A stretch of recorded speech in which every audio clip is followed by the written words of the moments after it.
Hola amigos, pues bienvenidos nuevamente. Vamos a ver una página más de la historia. En esta ocasión vamos a analizar una biografía de Elizabeth Bathory. Quiero decirles que esta es una página de la historia. Esto que vamos a contar no es una novela, esto sí pasó. Puede ser que con los datos que se tengan, pues sí haya ciertas alteraciones, exageraciones tal vez, pero sí pasó. O sea, no es un cuento, no es una novela.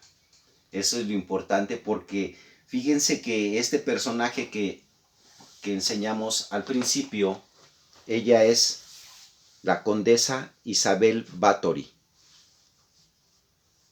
Y en ella y en este otro personaje de esta película, que se llama Black Tepes, el empalador. En esos dos personajes se inspiró Bram Stoker para hacer su gran novela, su libro de Drácula. O sea, este escritor, Bram Stoker, no es que se le ocurriera a él, se inspiró en dos personajes que sí existieron, que sí son reales.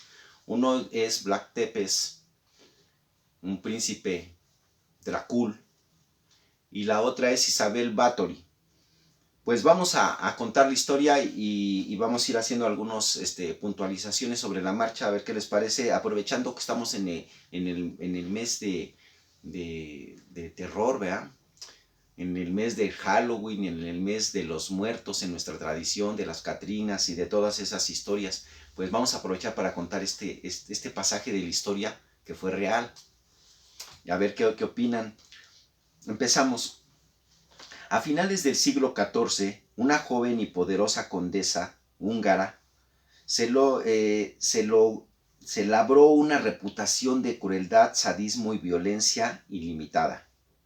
Hablamos de Elizabeth Bathory, también conocida como la Condesa Sangrienta, que en 5 siglos después de su muerte ostenta el récord Guinness a la mujer asesina más prolífica de la historia. Pero ¿cómo fue una joven de la nobleza, nacida de una familia privilegiada, terminó asesinando a más de 600 personas? Pues contaremos algo. Nació en una familia de histórico linaje, los Bathory. Eran una poderosa y extenso clan en la época medieval. Su valor histórico, su vasta riqueza e influencia política rivalizaban incluso con los reyes a quienes servían. O sea, eran tan ricos casi como el rey. Sus orígenes familiares se remontan a los años 900 después de Cristo, cuando un guerrero llamado Vitus mató a un dragón que aterrorizaba un condado húngaro. Y ustedes dirán, a ver, espérame, nos dijiste que es algo que pasó en historia, y ahora me dices que este Vitus mató un dragón. Lo más seguro es que sea una figura alegórica. O sea, lo más seguro es que peleó con un imperio que ostentaba el escudo del dragón, con los dracos. Es lo más seguro. O sea, no es un dragón alado como el mítico. O sea, este guerrero,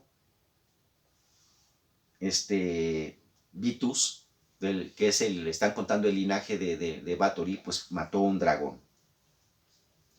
Dice que aterrorizaba al condado húngaro. Como recompensa, Vitus recibió el poder de todo el condado de Etzel y su castillo desde entonces.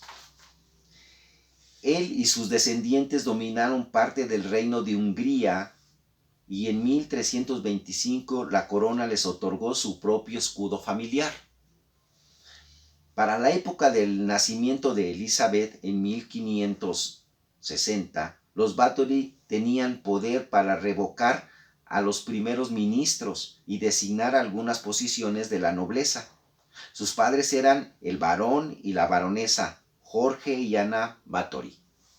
Cuando Elizabeth cumplió 16 años, uno de sus tíos se convirtió en el rey de Polonia, de la Gran Polonia. Tenían tierras que se extendían por todo el territorio actual, desde Hungría, Transilvania, partes de la República Checa, Eslovaquia y Austria. Austria, que ahora pertenece a Alemania. Su nombre familiar tiene una herencia heroica. Irónicamente, y aunque Elizabeth sería recordada por todo lo contrario, su nombre familiar literalmente significa buen héroe. Este fue el apellido que asumió Vitus después de vencer al dragón. O sea, se le dio ese nombre de buen héroe. Por eso ellos son Báthory. De hecho, el escudo de armas familiar hacía honor a su hazaña. Tenía un diseño con 3 dientes blancos sobre un fondo rojo. En presentación del dragón vencido, el mensaje era simple pero poderoso. De orígenes humildes se pueden lograr grandes cosas. Pese a su origen privilegiado, Elizabeth no tuvo una infancia que se considere tradicional. Nacida entre tanta riqueza, fue una niña malcriada y petulante. Nunca castigada por su mal comportamiento. Sin embargo, sufría frecuentes y violentos ataques de ira, también ataques cerebrales, cambios de comportamiento súbitos y fuertes migrañas. En 1514, los campesinos húngaros hicieron una revuelta contra la nobleza. La corona aplastó la protesta y el líder de los rebeldes fue asesinado de manera violenta. Fue asado vivo y luego sentado en un trono de hierro calentado por carbón a fuego, mientras que se le pusieron una corona con metal al rojo vivo. Los campesinos pasaron a ser siervos a una categoría menor. Eran frecuentemente castigados en público cuando cometían indiscreciones. Elizabeth era testigo frecuente de dichos castigos. Ejemplo: un día estuvo presente durante el castigo de un hombre acusado de vender a su hijo a los turcos. Era una práctica común que los turcos pasaran del lado del imperio húngaro a secuestrar a los niños o a comprarlos para educarlos y después tener un linaje, una parte de descendencia húngara y poder reclamar más territorios. Por eso hacían esa práctica los turcos. Los policías abrieron el vientre de un caballo y ahí introdujeron al criminal y luego lo cosieron, la piel del animal, y lo dejaron sufrir hasta que falleció.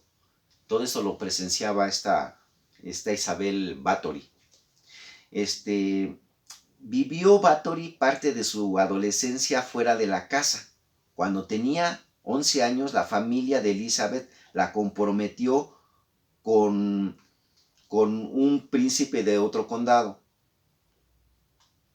el hijo de 15 años del primer ministro de Hungría.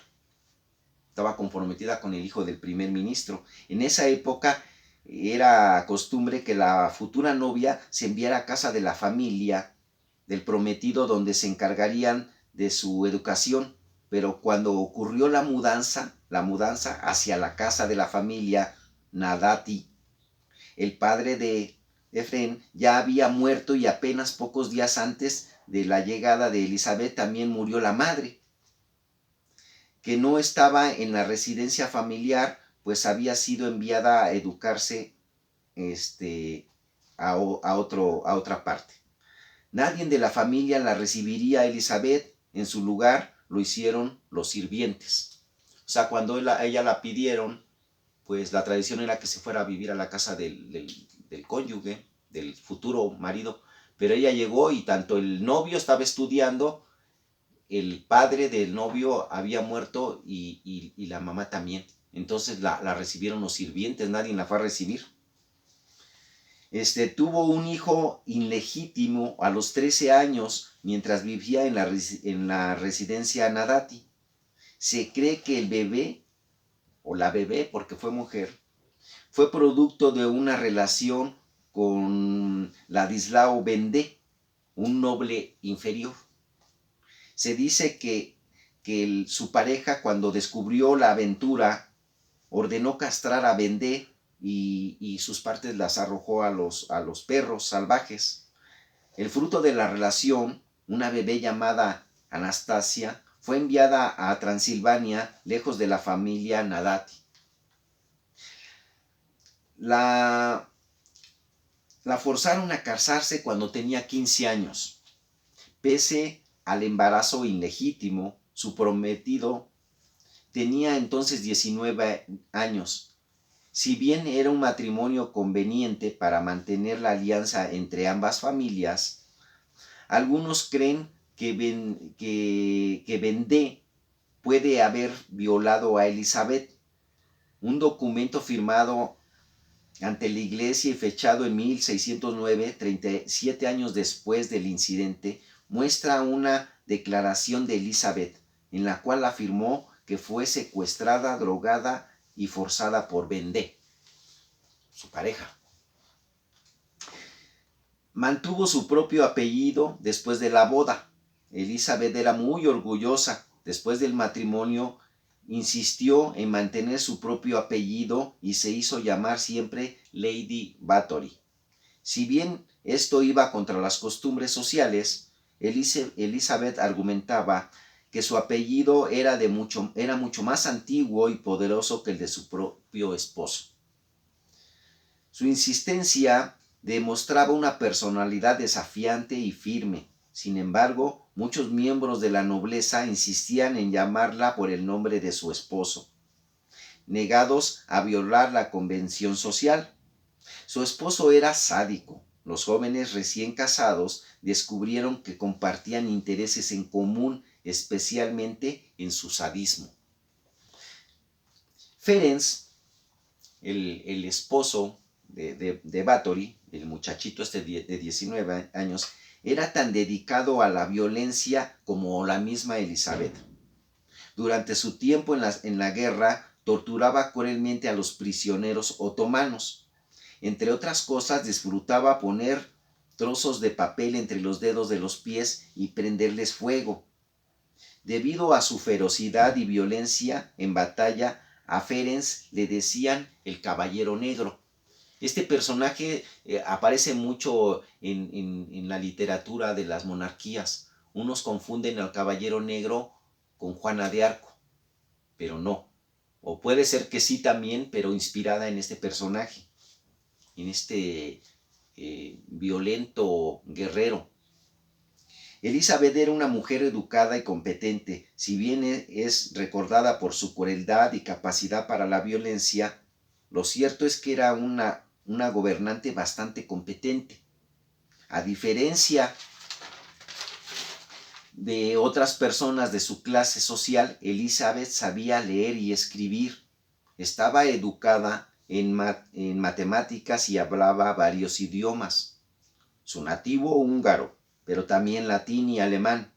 Era una lectora frecuente principalmente de biología y botánica y anatomía. Tenía conocimientos de religión y temas de ocultismo. Su capacidad analítica y fortaleza de carácter fueron esenciales cuando debió encargarse ella sola de mantener los bienes familiares, pues Ferenc no estaba muy frecuente en casa. Las cartas de Elizabeth muestran que estaba muy involucrada en la gerencia de los bienes y tierras familiares. Ella y Ferenc eran dueños de miles de acres de territorio que tenían distintos pueblos, granjas y 20 castillos. Elizabeth administró todos los bienes sobre ella también recayó la responsabilidad de proteger a las tierras de invasores y aliviar sus condiciones de vida de sus siervos, de los siervos. Da una imagen tanto más balanceada del verdadero rol histórico de la condesa sangrienta.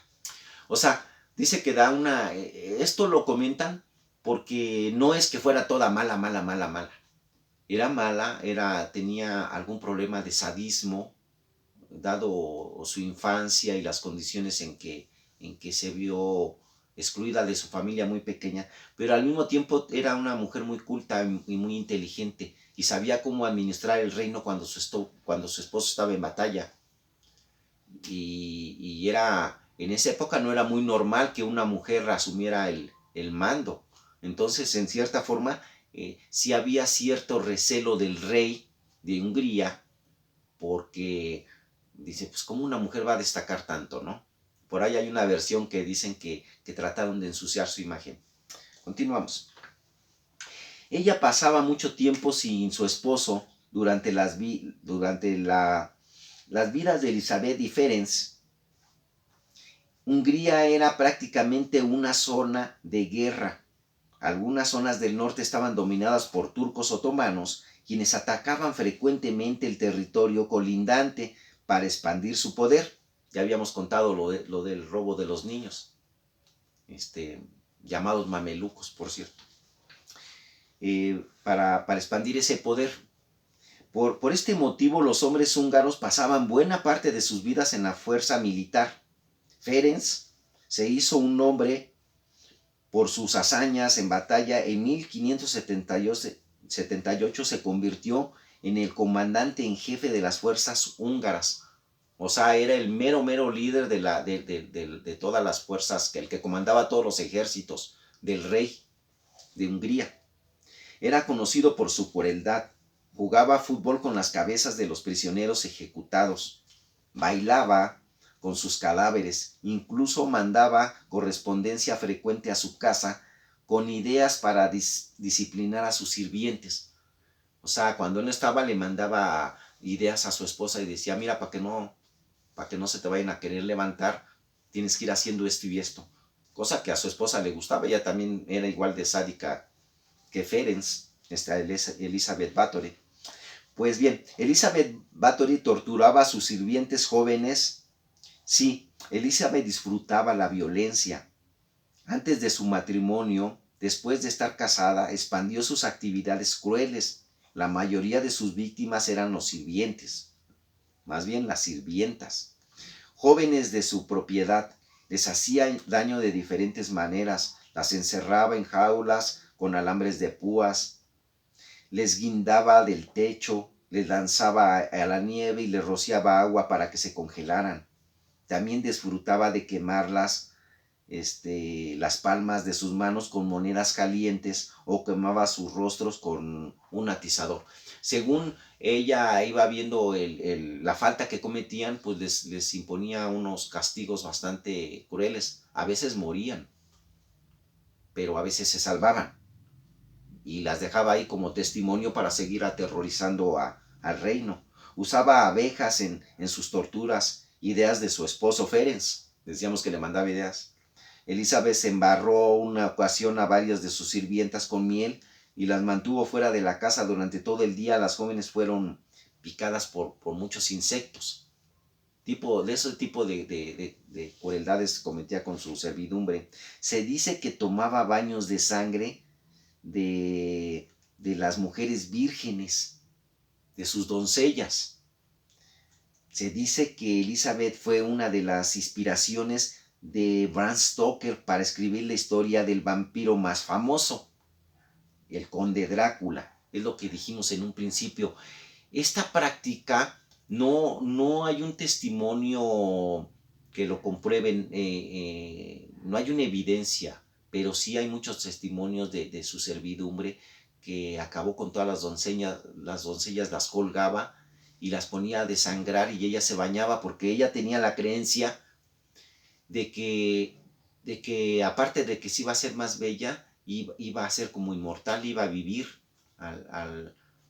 Inclusive Hay unas leyendas donde cuentan que ella les mordía porque tenía también tendencias lésbicas, que ella les mordía el cuello y los pechos a las doncellas porque le gustaban las mujeres. Pero vamos a continuar, ahorita ustedes analizan. Se dice que Elizabeth fue una de las inspiraciones de Bram Stoker para escribir la historia del vampiro, el conde Drácula. Esto se debe a que se creía que Elizabeth mordía a las jóvenes, las torturaba y les chupaba su sangre, parte de su sangre, no toda, le gustaba probar la sangre. Se bañaba en la sangre de las mujeres vírgenes, supuestamente para mantener su juventud y belleza. Pero existen pocos reportes históricos que confirmen estas actividades. Se le acusa de promiscuidad, tenía mucha actividad sexual. Se murmuraba que era bisexual y que en parte de su atracción a las mujeres provenía también de su crueldad. O sea, a ella le excitaba ver cómo sufrían. Y eso la hacía tener una hiperactividad sexual. Se dice que practicó el canibalismo, ese es otro de los mitos, pero este está un poco más fundado. Se fueron muchas las acusaciones que surgieron, ella especialmente después de que conocieron sus terribles crímenes. Una de ellas era que la condesa sangrienta podía haber sido también caníbal.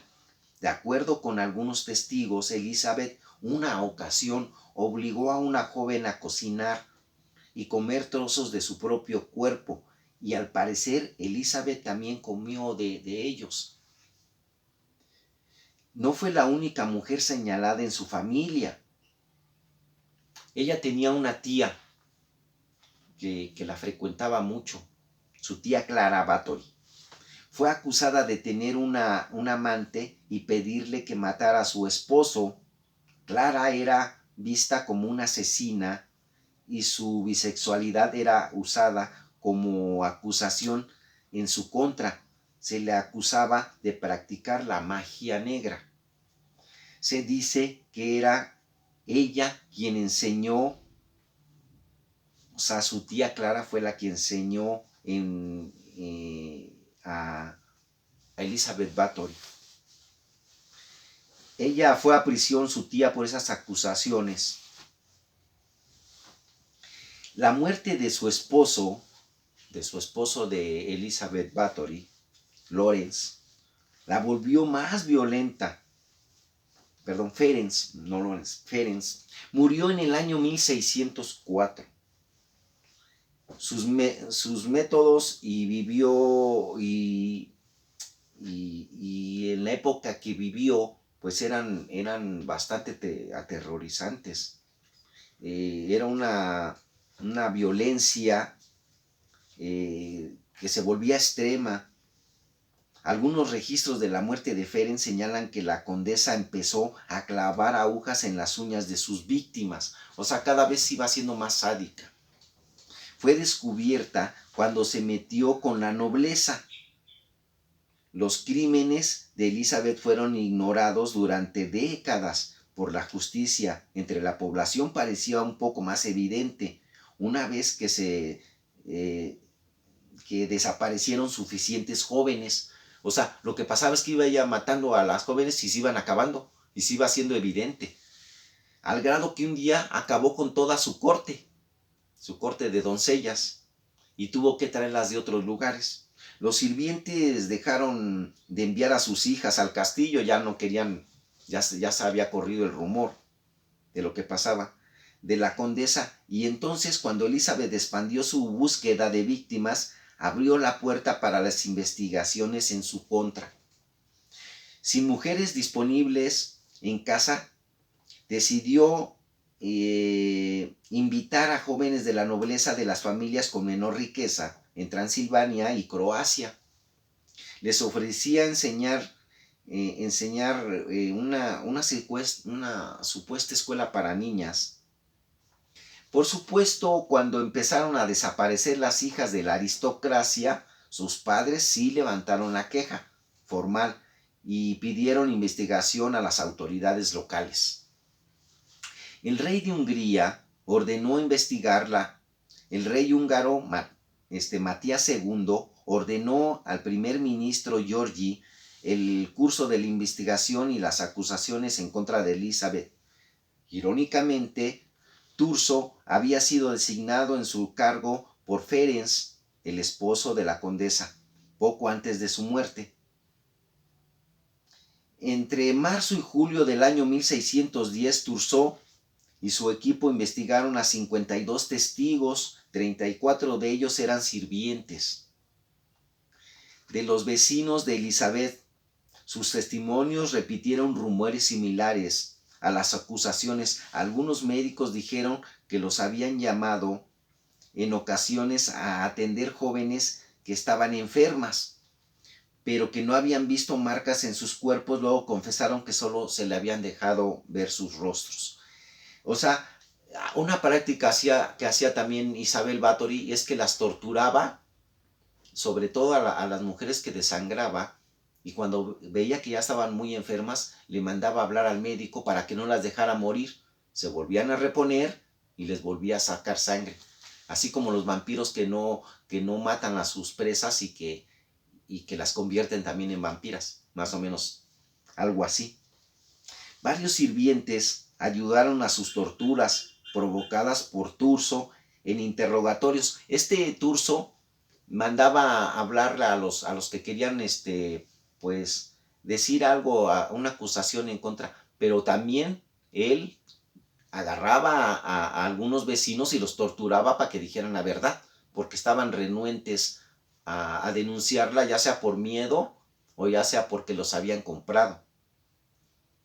Involucrando a la Báthory, y reconocieron que la ayudaron a torturar a las jóvenes. Fue acusada de nadar en Vallorja, conocida como Derby Yuna Yo, quien había sido la cuidadora de sus hijos. O sea, esta mujer era como una ama de llaves, que era la que se encargaba de cuidar a los hijos de Isabel Báthory. Pues a ella también la citaron para comparecer a declarar, pero al principio no quería decir nada.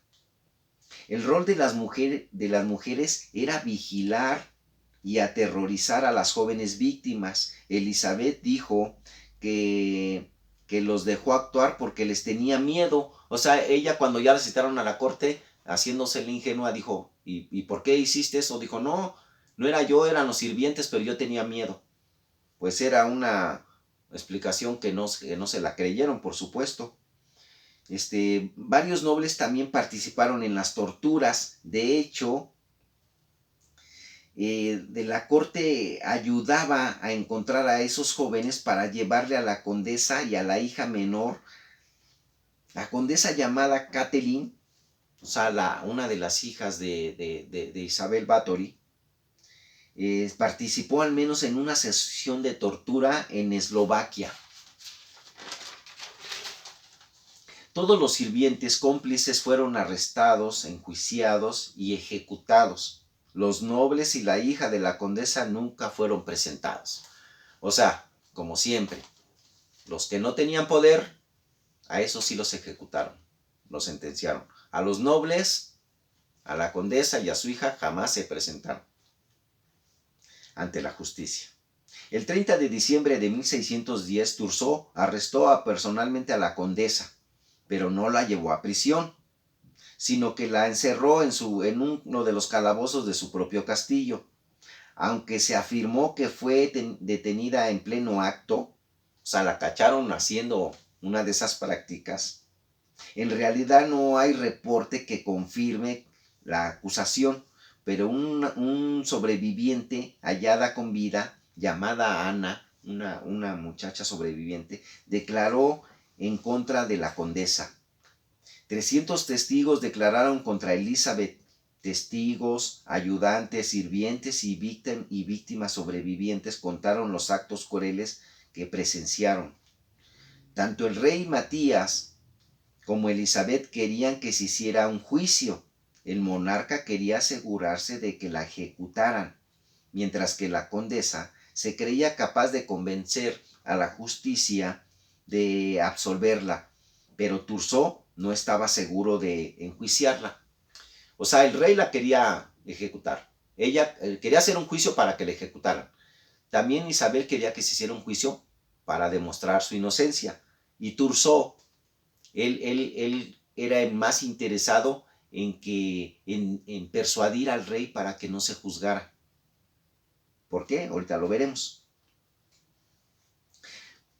Turgot estaba seguro de enjuiciar sabía que la llevaba a juicio a la condesa implicaba que el parlamento permitiera juzgar a un integrante de la nobleza. O sea, iba a sentar un precedente. Si la juzgaban ella, ya se iba a poder seguir juzgando a la nobleza.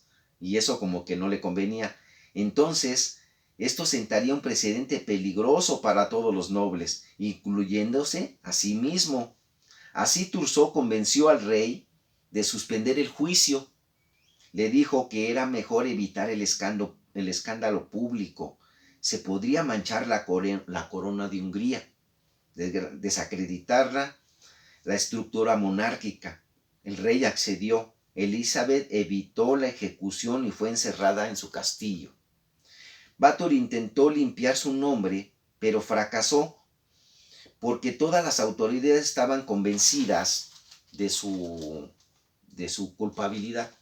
O sea, ella no obstante de la cínica de haber hecho todo esto, todavía quería limpiar su nombre.